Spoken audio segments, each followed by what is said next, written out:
Muito bom dia, boa tarde, boa noite, boa madrugada. Sejam bem-vindos ao Núcleo de Estudos Espíritas e Jurídicos Gesiel. Aqui em Guarapari, na cidade Saúde, Estado do Espírito Santo, Brasil, Marcelo Paes Barreto, desde 1968, trabalhando, estudando como aprendiz. Como aprendiz. Não é para ser orador, palestrante, não é para escrever livros, não é para ser pesquisador, é estudante. Estudante que sempre gostou de aprender. E para você aprender, você tem que saber aonde está a fonte.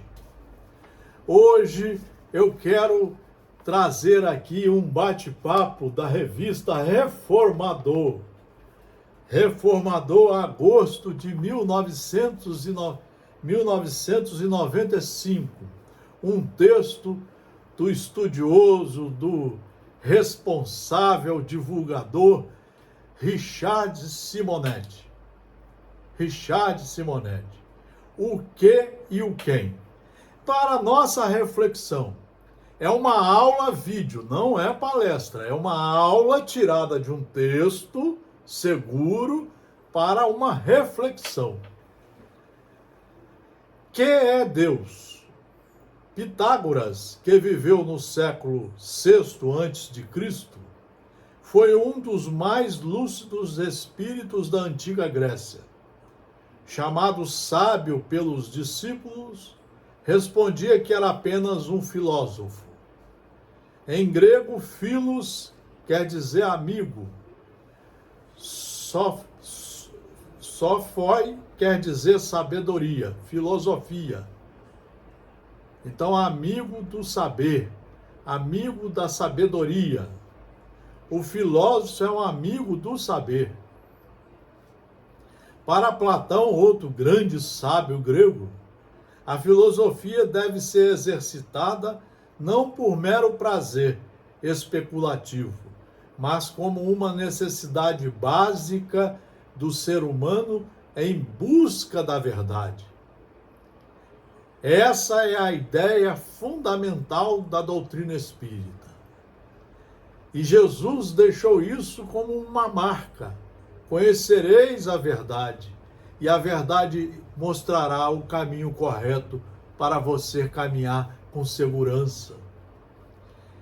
Quem sabe de onde veio, situa-se melhor. Por isso que nós precisamos estudar, para saber de onde viemos, quem somos, por que estamos aqui, como funciona a lei de justiça, de causa e efeito, a lei da reencarnação. Quem sabe por onde anda, não se perde nos caminhos. Quem tem um objetivo, sabe que quer chegar à perfeição e só chega na perfeição seguindo as leis de Deus, não vai para as drogas, não vai para a política, essa política podre que nós estamos vendo aqui no nosso querido Brasil, não vai para certas religiões, não perde tempo com certos palestrantes, com certos vídeos, com mensagens mediúnicas apenas para fazer sensacionalismo, com livros de última hora. Não, você tem um objetivo na vida.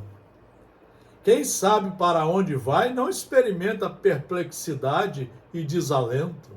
Olha a segurança que nos oferece o estudo. Ele valoriza extremamente esse empenho. Destacava que a direção das coletividades deve pertencer aos filósofos. Daí a doutrina espírita ser ciência, mas ser também filosofia profunda, porque esclarece de forma pedagógica, organizada, didática, as 5 obras básicas, esclarece as leis de Deus.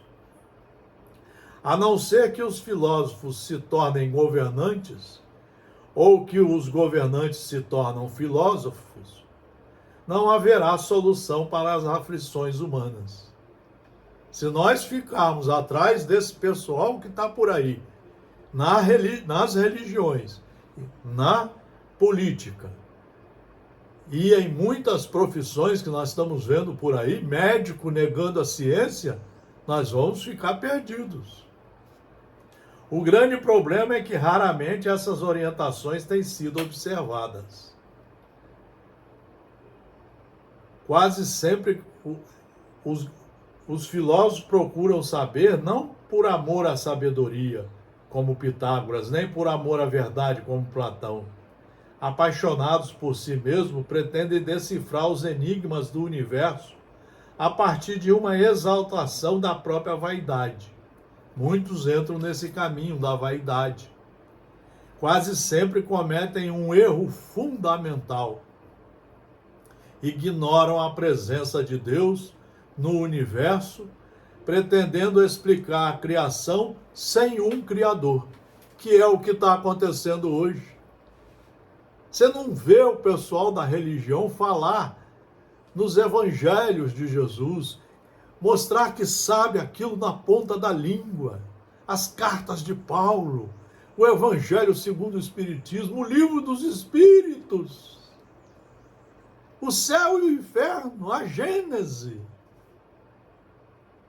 Nós temos livros que, para serem lidos, estudados com responsabilidade, demora 3 anos estudando todo dia, de 1 a 4 horas por dia. Mas isso nós não queremos. A chave da percepção que nos coloca em contato com as realidades universais. Vamos voltar aqui. Ignoram a presença de Deus no universo, pretendendo explicar a criação sem um Criador. Diz Jesus em Mateus 11,5. Olha a fonte, isso que é aula. Você mostra a fonte. Graças te dou, ó Pai, Senhor do céu e da terra, porque ocultaste essas coisas aos sábios e entendidos e as revelaste aos pequeninos. Jesus Cristo. Isso precisa ser muito debulhado dentro da nossa mente. Nós precisamos pensar, estudar, reler várias vezes. A chave da percepção que nos coloca em contato com as realidades universais é a humildade. A primeira das bem-aventuranças. O pessoal quer fazer palestra, vídeos sobre as bem-aventuranças, nem estudou. Você, para conhecer as bem-aventuranças, é 1 ano estudando de 1 a 4 horas por dia. Não menos importante é exercitarmos a razão para apreciar a regência divina. Nós temos que olhar para tudo pensando como que Deus é perfeito, como que Ele fez a perfeição de tudo. Sem esse empenho, incorremos no milenar engano, conceber um Deus antropomórfico, feito à nossa imagem e semelhança, governando a vida universal sob inspiração das paixões típicas da inferioridade humana. O Deus cristão não tem feito melhor. Basta lembrar que em seu nome sustentaram-se as cruzadas, as fogueiras inquisitoriais, o comércio das indulgências, a monarquia religiosa, a caça às bruxas. Se falta religiosidade aos pensadores, carece de racionalidade os religiosos. Tem que raciocinar, mas para isso você tem que ter uma base de ensino. Homem culto e sensível, professor por profissão, filósofo por vocação, Allan Kardec sempre se preocupou com os problemas humanos, buscando, sobretudo, um sentido para a vida. É aí que está o Livro dos Espíritos, o Evangelho segundo o Espiritismo, o céu e o inferno, a Gênese, o Livro dos Médiuns. ao entrar em contato com os espíritos, teve a necessária humildade para enxergar o que enfatuados acadêmicos recusavam a ver. Até hoje, os acadêmicos, mesmo os espíritas, os religiosos, não querem estudar, mas eles querem falar sobre mediunidade, porque isso a plateia fica maluca, fica entusiasmada com aquele sensacionalismo, com o teatro que estão armando ali. Mas em momento algum renunciou à lógica e ao bom senso, como enfatiza em O Evangelho segundo o Espiritismo. Fé inabalável só é a que pode encarar frente a frente a razão em todas as épocas da humanidade. Em Obras Póstumas, ele diz: compreendi antes de tudo a gravidade da exploração que ia empreender. Percebi naqueles fenômenos a chave do problema tão obscuro e tão controvertido do passado e do futuro da humanidade. A solução que eu procurava em toda a minha vida era, em suma, toda uma revolução nas ideias e nas crenças. Então, ele viu que ali estava o Consolador prometido para esclarecer uma série de coisas, uma série de importantes decisões que emanavam das leis de Deus.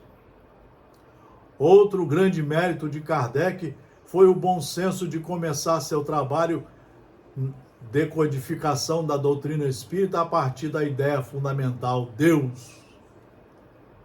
Primeira coisa que nós temos que estudar é Deus. É a primeira pergunta do Livro dos Espíritos. Deus. A primeira pergunta que formulou ao reconhecer que estava em contato com elevadas entidades. Que é Deus?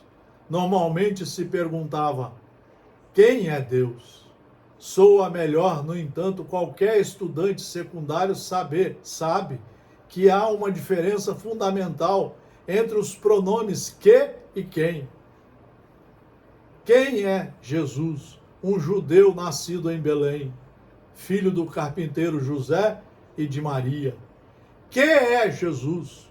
O autor dos ensinamentos que deram origem ao cristianismo, um movimento religioso que em vários segmentos constitui hoje a crença predominante no Ocidente. O pronome que define atividade, condição, qualificação. Por isso, Kardec, sabiamente, não pergunta quem é Deus, como identificá-lo, onde nasceu, qual a sua origem, idade, natureza. Não estamos diante de mistérios no sentido teológico. Seria o mesmo que ensinar a álgebra a um recém-nascido. Assim, limitou-se a perguntar quanto à qualificação de Deus e não quanto à identificação de Deus. Ao responder que Deus é a inteligência suprema, causa primária de todas as coisas, os mentores espirituais esgotaram o assunto nos limites do entendimento humano.